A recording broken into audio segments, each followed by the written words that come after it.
Hey there, welcome to my channel. My name is Sean, and in today's tutorial I'm going to be showing you how to do neckline embroidery. Neckline embroidery is really a fun, cute, and simple way to personalize your garments, whether they be for yourself, for a gift, or for a customer, to just put a little something on the sweatshirt without taking it over the top or doing a full chest design or having to do, you know, a 60,000 stitch design. These designs are really fast, quick, and easy to do. So I'm going to show you my full process for hooping everything up, getting it lined up, as well as setting it up on my Bai Mirror 15 needle embroidery machine. So you'll see the entire process on how I like to do my neckline embroidery sweatshirts. So I'm going to go over everything and then we're going to jump right into the tutorial. So of course this is the sweatshirt I'm going to be using. It is for myself. I am a Capricorn. It is Capricorn season, so happy birthday to all the fellow Capricorns out there. I did print off my production worksheet. When you're doing neckline embroidery, when you're doing any embroidery design, I really suggest that you print off your production worksheet, so that way you can cut out your design, place it on your shirt to make sure it's sized correctly. If you're digitizing your own designs, if you need to make any adjustments, or if you need to reach back out to your digitizer for any adjustments. So always print out your production worksheet so you can use that as a guide for placement on your garment. It also has all the details that you're going to need. If there's going to be multiple thread color changes, it's going to give you, of course, the height and the width, how many stitches. This design is only going to take 1,866 stitches. So it's going to stitch out in about a good 5 minutes. One color change. It also lets you know that I'm going to need 11.55 feet of bobbin for this entire design. So that way you know how, if you need to switch out your bobbin or not, or how much bobbin that you're going to need for the design.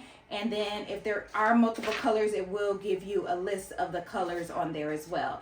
So always print out your production worksheet or ask your digitizer to make sure they send it with the design when they digitize it.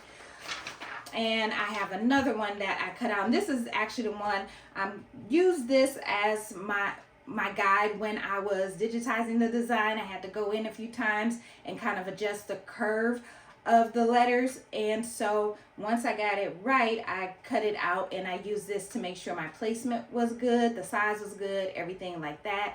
And then I'm going to use this one that I cut out because it has the crosshairs on there, and hopefully you can see those crosshairs there, that little red plus sign right in the middle that meets in the middle.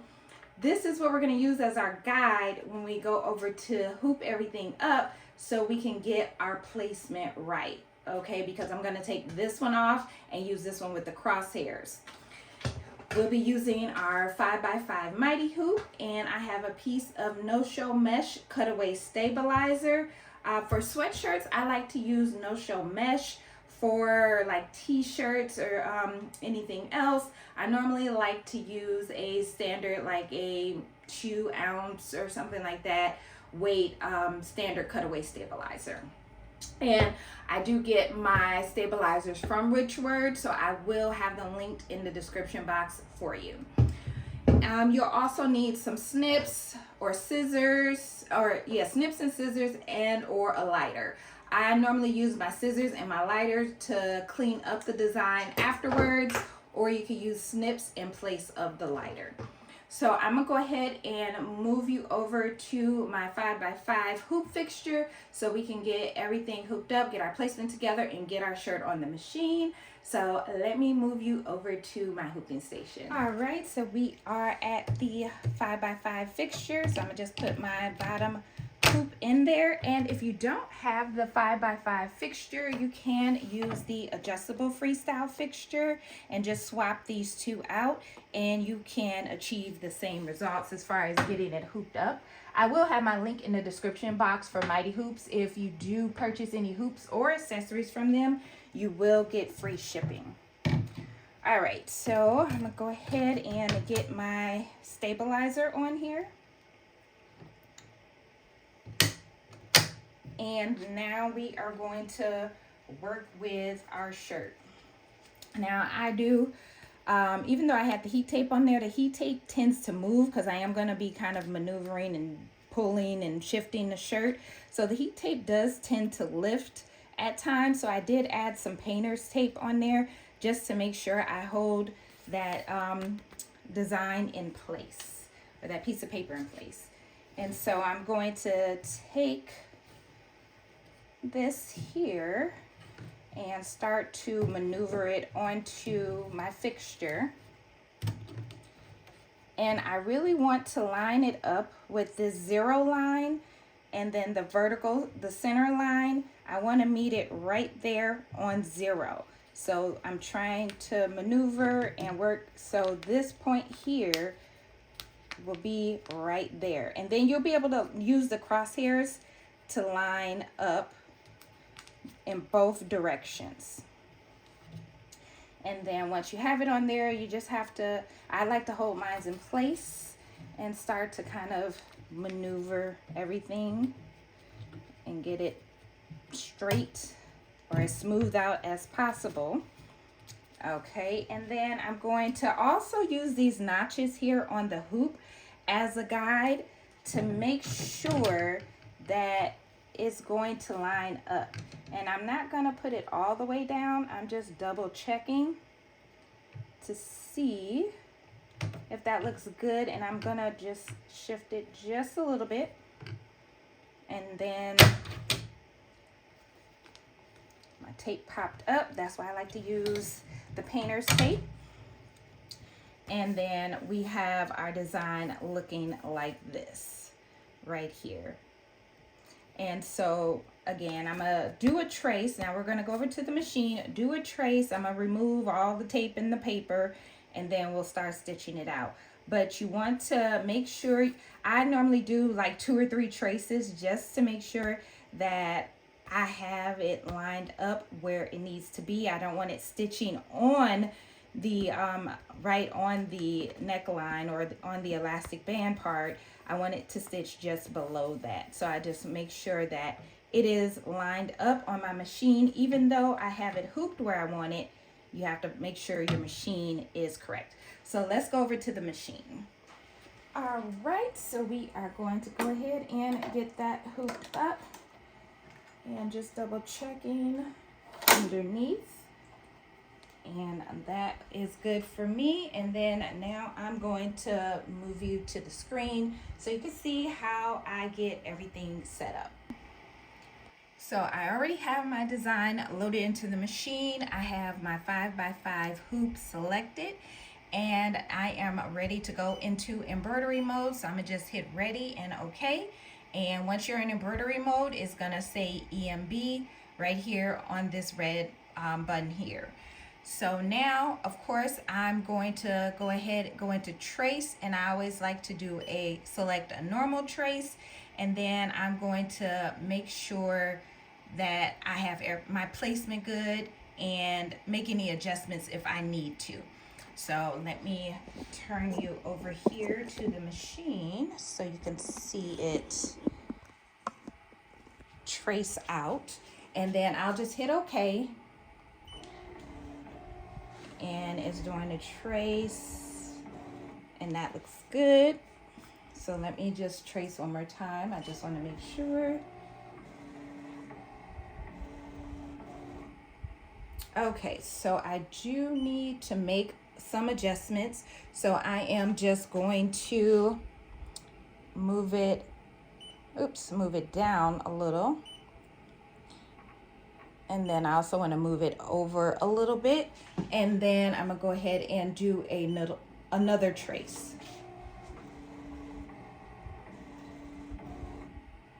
So that looks good to me. So I'm gonna go ahead and we will get started. Again, this is on less than 2,000 stitches, so this is only gonna take about 5 minutes. So I will be back in a few minutes.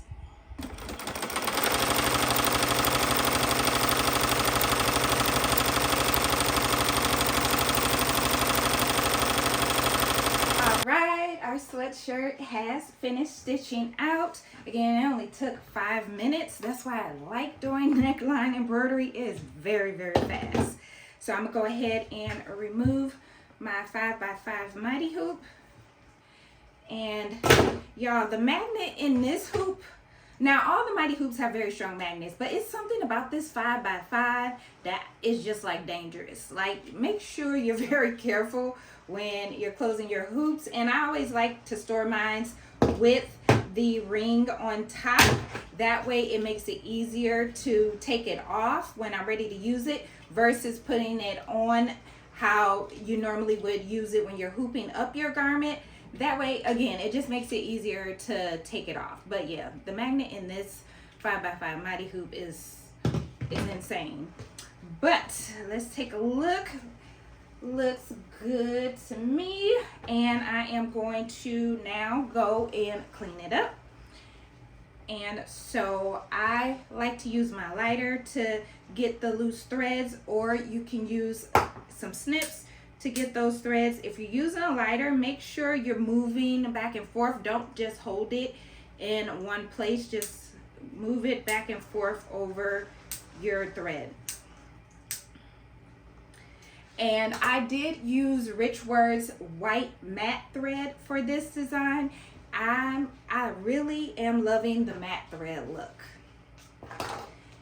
You know, the polyester thread, of course, I'm always gonna love polyester, but the matte thread look, it just, I don't know, it gives it a little something extra to your designs. And so I am just going to cut along, get the stabilizer out, and same here, just going to cut it on one side and then I can go and cut it down. And I like to have my stabilizer facing towards me. That way I don't run the risk of cutting through a shirt, because I have done that before. All right. And there is a loose thread inside the sweatshirt, so I'm gonna just go ahead and burn that off. Okay, now for the reveal. And there you have it. That turned out cute. Now you can put it closer, you can move it up. My husband had actually suggested that I do it right in the front, and I was like, that might be kind of cute. So I might have to do it on another shirt, like put it right there. I was like, oh, okay, that's a good idea. But I always like to have mine a little bit down. I don't like to have it right up on the neckline, but you can definitely move yours closer. But that is how our shirt turned out. And so yeah, repping for the Capricorns as always. But if you do have any questions, let me know below in the description box. I'll be happy to help. I will have my link in the description box for my Bai Mirror Machine, where you can get $100 off if you do order using my link. But other than that, I will see you in the next tutorial. Thanks so much for watching. Bye.